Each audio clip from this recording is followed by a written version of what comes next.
What's up, guys? It's JZNES back again. Finally, we're talking Life is Strange Before the Storm. You may remember from a previous video a long time ago, I have the vinyl edition here.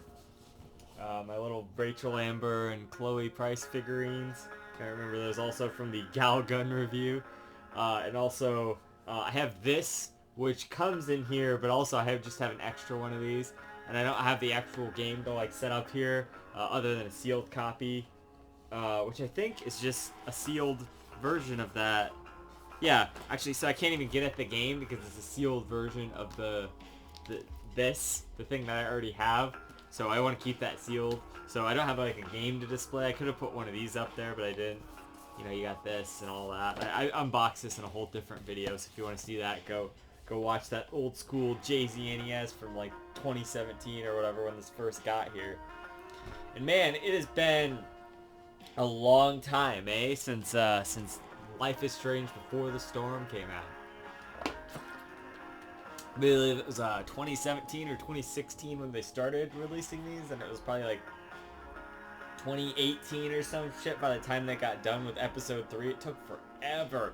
The waiting was eternal.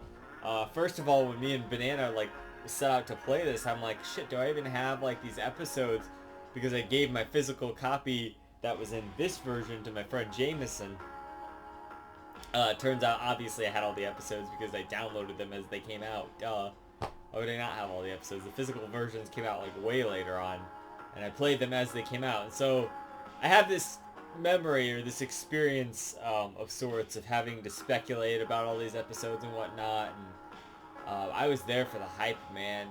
Waiting was just killer, like I said, between the episodes. I don't know how the people did it for Life is Strange 1, but I don't really agree with the sentiment that's part of the fun. I would have rather just played it all at once, but it was an experience waiting, so. And an experience it was. I mean, I had such a great time with the first Life is Strange that a prequel of sorts was just gonna be my everything, and it was. And damn if the episode 1 isn't like really good. Like, it's seriously still one of the best Life is Strange things, and that's so hard to.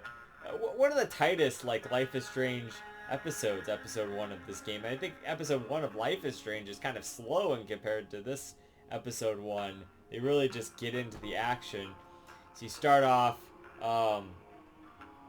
Chloe is trying to sneak into this Firewalk concert, which is this band that she's really like obsessed with.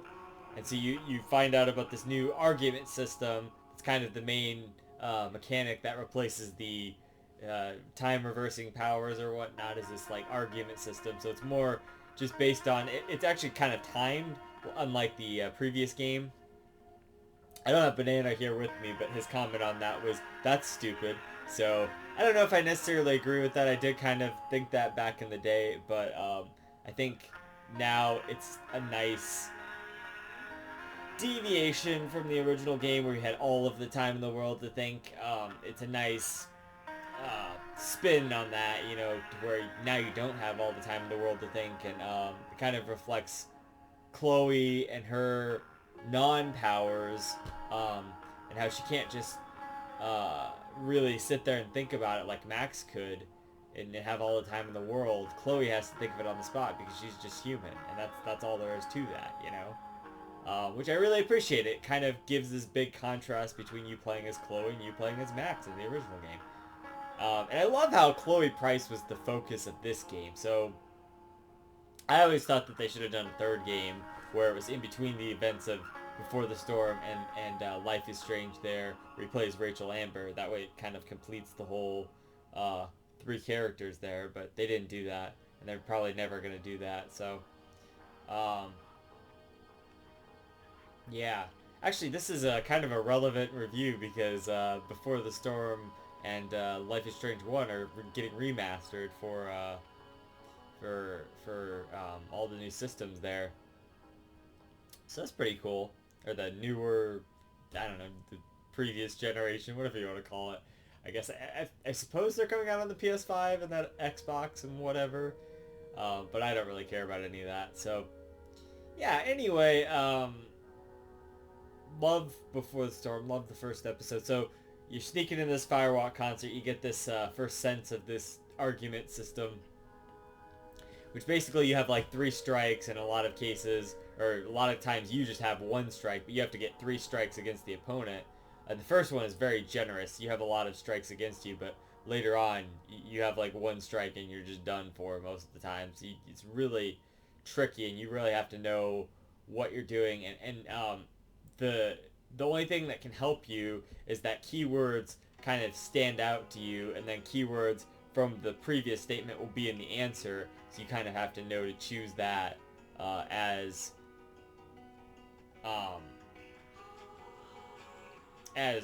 part of your answer to make the correct answer. So yeah, so you get a taste for that. You go into the mill there. You see Frank, you know, who you owe a bunch of money to, and we've alluded to that in the previous game. And there is a option where you steal this T-shirt, and you can take like all this money, and you basically pay Frank off there and then. Get that out of the way. And there's a lot of different ways to make money in this game. So, and really, you can do... It's interesting, because there's like a lot of little Easter eggs with the money, too. Like, you can put it in your mom's purse, you can... in episode 3, you can actually donate it all to a fire fighting prevention kind of fund, which becomes very relevant due to some of the core messages and problems that the protagonists of the story deal with, so about fires and whatnot. So, you do that, you bum around there a bit. There's a new graffiti system, which is kind of the replacement for the photo system. You can graffiti Frank's RV with a joke, and like this saw blade with a joke. And, you just kind of hang out, look around. Like I said, you can steal that shirt and steal that guy's money and pay off Frank if you want. There's a little puzzle with that. And then you try to get into the mosh pit there. You can't, so you go upstairs.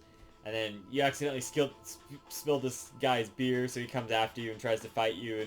And Rachel Amber comes and saves you. So this is our first introduction to Rachel Amber, a central character of the Life is Strange lore and stories there. And kind of a legendary figure from the previous game is now a real person who's there, and the game is really about you getting to know Rachel Amber and your experiences with her, and Chloe kind of growing into the person that she's going to become in Life is Strange alongside Rachel Amber, I would say. So yeah, so this kind of sparks a thing. They help each other out, and then they hang out at the concert there, and then this is a big thing. They like took a photo there, and it's all over the internet, so everyone's like, oh, you must know Rachel Amber, and Chloe's just like, nah, we didn't, it really wasn't anything serious. But like Chloe is just like constantly freaking out for the first part of this game until you see Rachel again, about how she hung out with Rachel Amber, and oh, was that real? Like, is that really Rachel Amber and all this stuff? And so after that, you wake up at your house, and it's of course the Price house. You can go around, look around, you can see all the little things that have changed between then and Life is Strange, because you do spend a lot of time in that house in Life is Strange.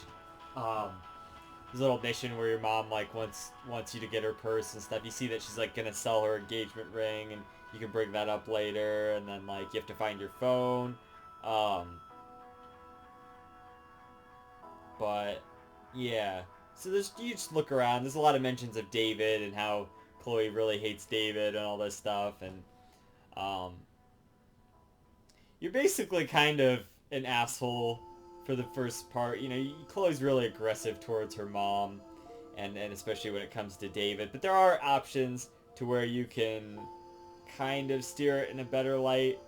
And I mean, God, Joyce really fucking deserves that, after all she's been through. And but David, he's a good guy, so you shouldn't rag on him too much. But it's only natural that you would, and especially in this situation.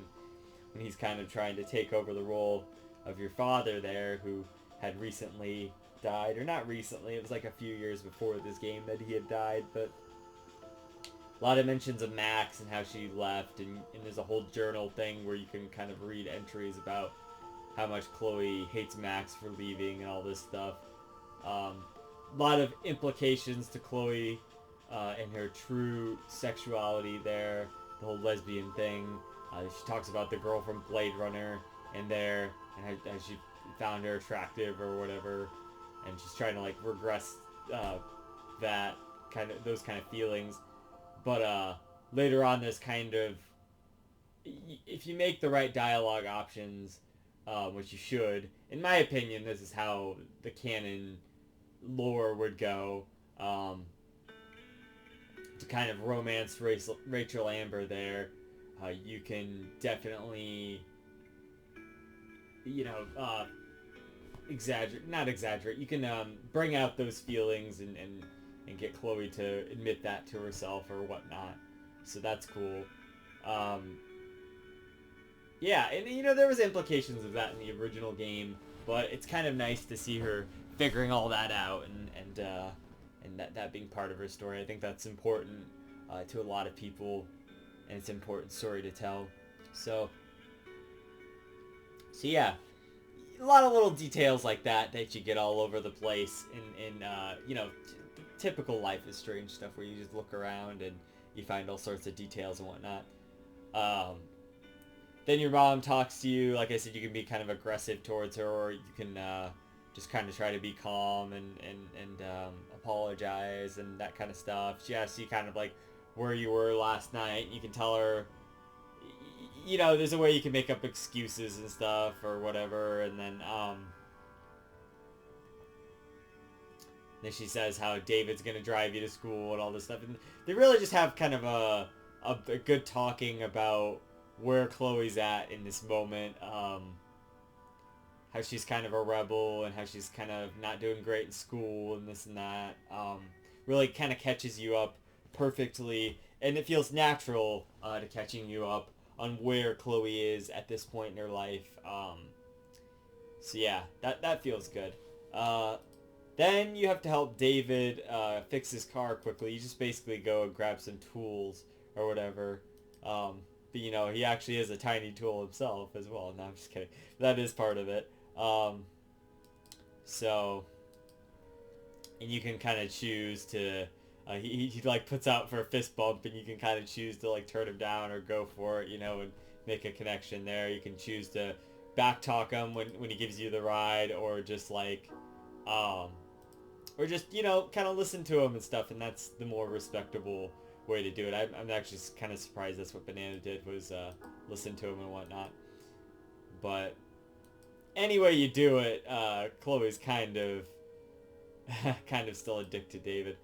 But after that, you get like the first sequence when you're in the car there. Chloe falls asleep, and then she wakes up in her father's car right before his crash or whatnot. I don't think she was actually in the car then, but it's this like metaphorical thing. You do this a bunch of times throughout the story, that you're in his car and you kind of talk to him, and he's kind of your conscience and whatnot.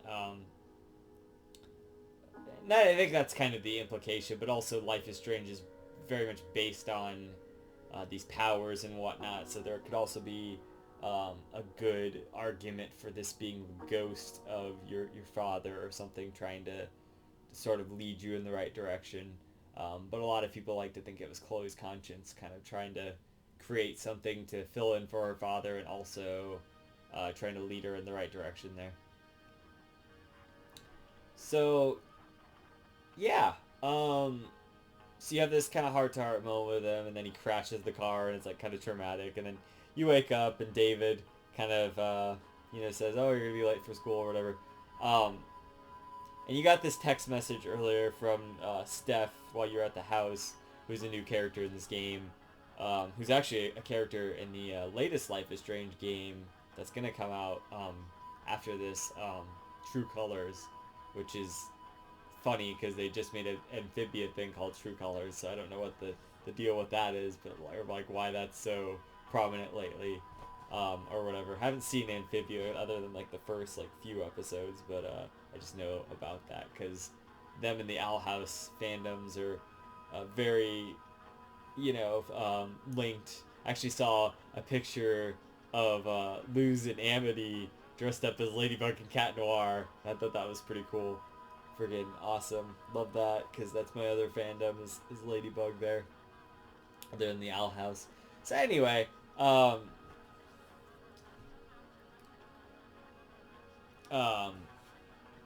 where was I in this whole thing? So you get to school, and in the courtyard there, my point about the step thing was that she's like gonna sell you a DVD or whatever. So you go over, you can talk to her, and she'll give you the Blade Runner director cut or whatever.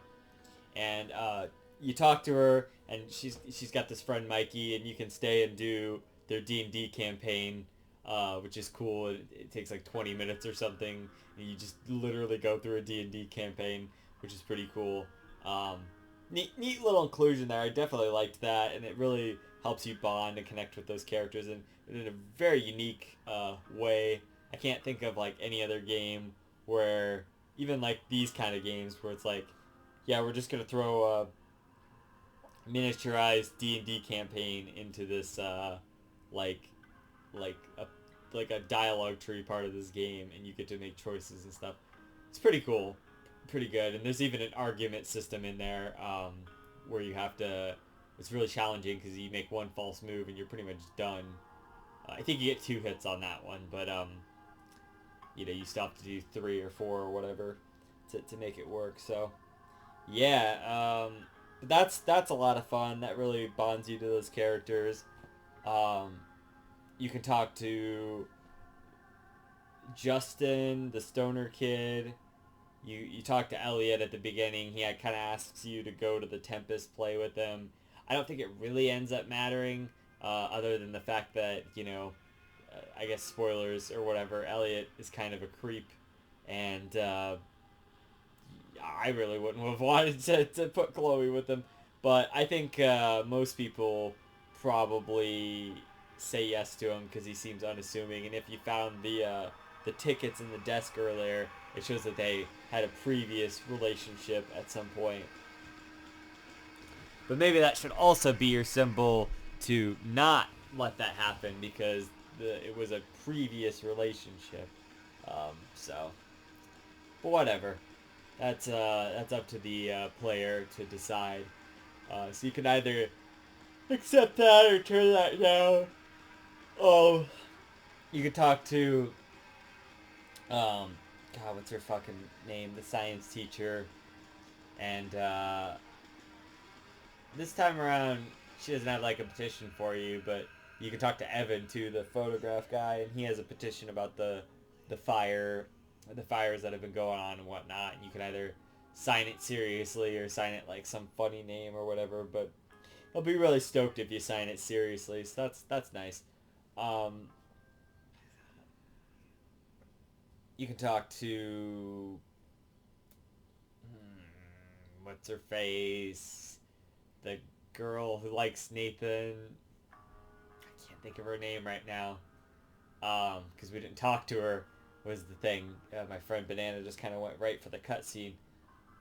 You could talk to her briefly. She's real nice. She's a real sweetheart, but she's got her head in the wrong place with Nathan. He is a troubled kid. Props for trying to help out the troubled kid, but that is not your responsibility, girl. You don't gotta do that, man. She's being there for him, but Nathan's never appreciative of that. But, I feel that, so that's been me in a lot of circumstances. But anyway, so yeah, you can talk to her, and then you can talk to Principal Wells. Comes and talks to you if you go and sit on the stage there, because there's a sign that says "Don't sit on the stage," and he says like, "Oh, well, I'll see you in my office after school," and then you don't go to his office after school. So, but basically, as soon as you go into the school there, Rachel Amber will take your hand and she'll like drag you to the drama class, and he's got video radar, I swear. She'll drag you to the drama class, and then you have to answer this line from The Tempest. They're kind of asking about the motivations of the characters or whatever, but you answer this line.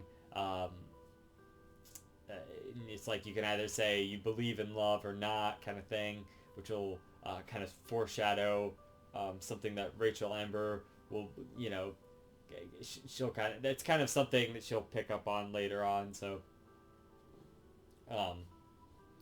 anyway, so after that, you get this little side mission to go and hand Rachel her belt from her bag. You see this little photo in there of her and her dad, so you know they're close or whatnot. It's kind of to set up a thing later on. And you go over to where she's undressing, you hand her her belt, and you can either choose to kind of stray away from it, or you can choose to stay and look at her, which is kind of the implication is that she's undressing for you. Well, you know, she's in her costume or whatever, but the implication is that she wants you to get a peek of her, otherwise she wouldn't have asked you to kind of grab her belt there or whatnot from her bag, because she could have done that herself. So, yeah, so, you know, she's kind of playing around with Chloe, and a lot of the dialogue options are real snarky back and forth, kind of, you know, good stuff there. Very good chemistry between the two. All to kind of set that up. So, you know, but when she gets redressed or whatever, you guys kind of sneak out, and then you go on an adventure together because she asked you to, basically. Chloe's just like, yeah, whatever. I guess we'll do this thing, you know, because she's really interested in hanging out with Rachel Amber, whether it be platonic or more than friends sort of thing. You get to make that decision kind of later on there. But a lot of these little cues, if you do the right cue, it adds to your sort of like a romantic points kind of thing. So you definitely want to, if you're going for that angle to the story, you're definitely going to want to choose the right stuff at the right points there. Because that really is a system in the game. There are like different options for all of that. Like you can say that you like Rachel at that point later on, but if you didn't like imply that before, it's kind of gonna blow up in your face, which is very realistic to life. Now that I'm thinking about it, that's kind of wow, you know, that's kind of realistic there. So yeah, anyway, you sneak out, you jump onto this train or whatever. And you have these nice moments there, like you do 2 truths and a lie, which is really cool.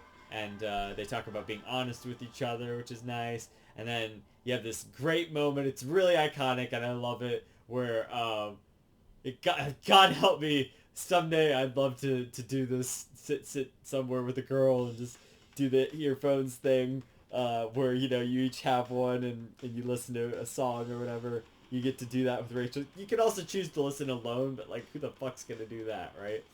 And it's just a really adorable little scene there, and it really is just awesome. I love that scene. That was when that first happened. I was just like, oh, you know, like, this is so cute. I love this. You know, this is amazing. This is great. So after that, you kind of get to the park. You know, they're riding high at this point. They're doing good. There's a choice where you can jump off the thing or not jump off. And, of course, Rachel Amber wants you to jump off and be rebellious or whatever. You get to this park, and it's kind of overlooking this area. There's a lot of people that's sitting around there. She asks you to fix this viewfinder thing because she puts her quarter in the wrong one, the broken one, or whatever. So you have to find the thing to bust it open, and that's a little puzzle. And then you, like, basically people watch until this one couple is there, and they start kissing, and then Rachel Amber gets really tripped up about that and really angry. And she goes from hot to cold right then.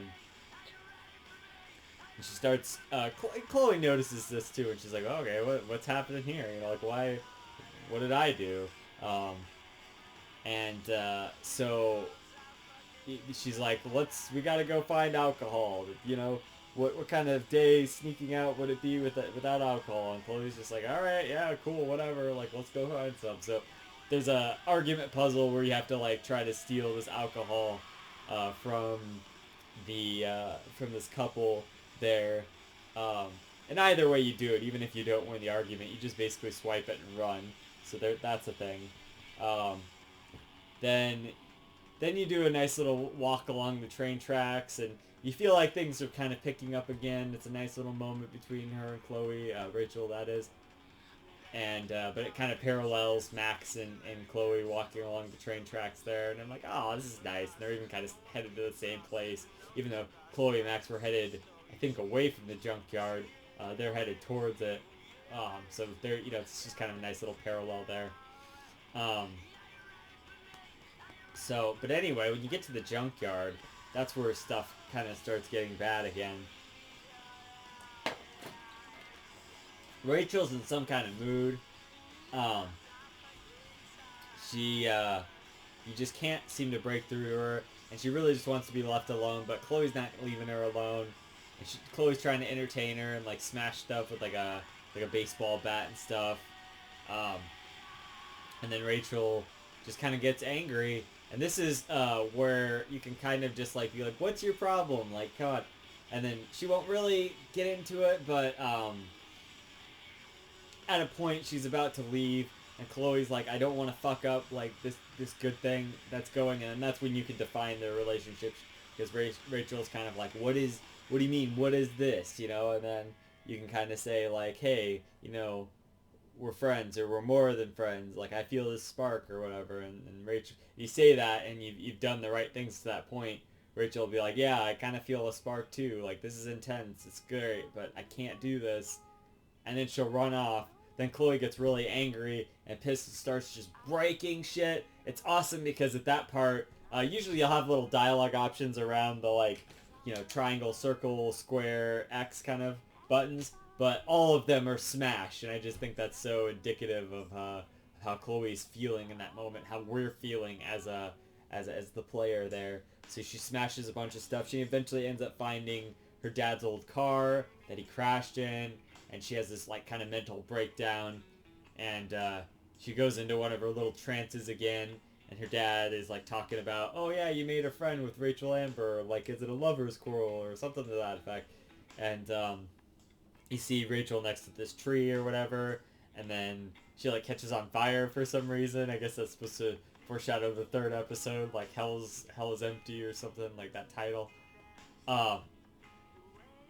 But basically at that point you just that's almost the end of the episode. Chloe will wake up, and you kind of she goes and tries to comfort Rachel Amber again, and Rachel kind of apologizes and says like, I'm sorry, and then she explains that her dad was the one who was in that couple that were making out, and that wasn't her mom.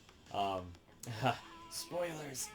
Really, actually spoilers for episode 2 and 3 there. That was her mom. That was her biological mom. But, which is kind of funny, which is like, that woman was not my mom, but it actually ends up being her mom. So, but it's just kind of funny. So anyway, yeah, so they confide in each other.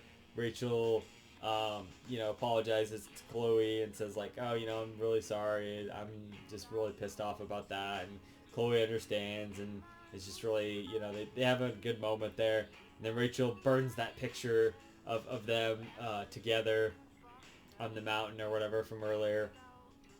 And then she gets really angry and like knocks the trash can down, and this like forest fire starts, and they get out of there lickety split.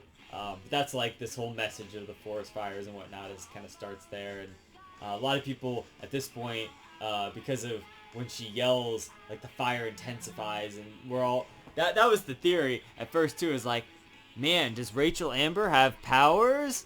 And then like, no, she doesn't have powers. It's just this like this thing, and I don't know, maybe you could still argue that she has powers, but like I think that was kind of the intention for the third episode originally. Much like Life is Strange episode 5, they kind of changed the third episode a lot. for some reason. I don't know. So there's a lot of cut content there, a lot of beta shit that got cut out, and I think Rachel having powers might have been one of those kind of things. But I like that the game is less power centric than the original game. It's more about the characters and whatnot, and I think that's a very strong aspect to this game. And the first episode really, really establishes that.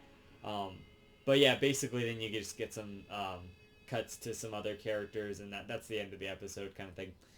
But yeah, so it's a really great start to the characters, and a really great setup to everyone that you talk to, and all these characters that you meet are going to be very important in later episodes, and especially episode 2 is just peak Life is Strange stuff. But I still think this first episode is really, really solid, and it's really good at setting up the kind of story that we're going to be doing as a whole, and the character interactions, and the relationship between Chloe and Rachel Amber there, and the relationship between Chloe and David, and Chloe and her mom, just setting up, the relationship between Chloe and everyone, really, so that we can really expound upon that in the coming episodes. So, and it's really the beginning of a beautiful relationship between her and Rachel Amber, and damn if that's not a really great ship, there. I think everyone ships that, right? It's kind of tragic by the next game, but, still.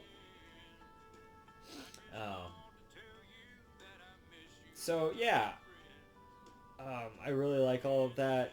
I guess the music is pretty good in this first episode. I think the later episodes have some of the better music, if I remember correctly, but it's still really great. It's Life is Strange. It's all that hipster indie bullshit that I'm probably going to get copyright stricken for because it's playing right now.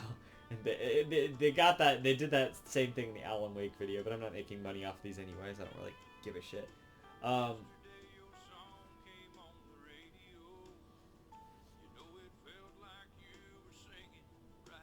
I like how you get to play as Chloe finally, because that makes for a more sympathetic look into her character. A lot of people didn't really sympathize with Chloe in the original game, but now that we've stepped into her shoes, I think that really helped a lot to humanize Chloe and make her a much better character. Even though I really did like her in the first one, this really helps to even expound upon that further. And just getting a look into the elusive backstory of Rachel Amber is a really strong element as well. It's interesting because this was made by Deck 9, which is a different developer than God, I can't think of their name. The Life is Strange people.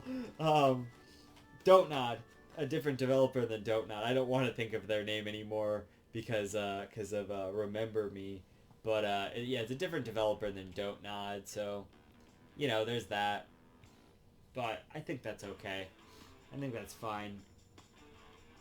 Deck 9 did a really good job here, I would say, in this. But graphically, it looks really nice. I don't know if necessarily it looks as nice as the first one, but I think a lot of the animations are much better than the first one. There was a lot of animations in the first game where it would just be they just do this all the time, and you'd be in a really important scene, and she'd be like, Chloe, I can't do this anymore. She'd just be touching her face all the time for no reason, just because it's an idle animation or something. It's it was so not. It was kind of distracting at times, honestly, but they really cleaned that up here, and I really liked that. Everything looks pretty good, I would say. Like I said, music-wise, it's good. It feels smooth. It plays smooth. Yeah, I like how the system is more about your dialogue this time, rather than just giving you the chance to go back. You just kind of have one shot at everything, so you just kind of make the choices you make and you move on, and I think that's I think that's great. I like that. Even though I like the style of the original game where you can go back, I do like also this style and that they decided to make this choice, especially with a more brash character like Chloe who can't really dig herself always out of these situations. She would have to just kind of live with their decisions. Now there is a lot of foreshadowing to Life is Strange in this game. That's kind of the whole point of the game. There is a lot of the foreshadowing, but to tell the story of Chloe and her character really is what the game is all about. So, and I think they kind of nailed that. So this first episode is definitely really solid, and I think it's just fantastic, and it's really well done. I can't wait to review episode 2 in 16 years because Banana, I don't know when the fuck he's coming back to play another episode or whatever. But we did run out of Ladybug and Owl House episodes, so we'll probably play it next time whenever it comes over, but I don't know when that's going to be. So we'll get this done sometime. But until then, this has been JZNES saying keep it classic. Stick around for more reviews, underrated games. I'll see you guys in the next one. JZ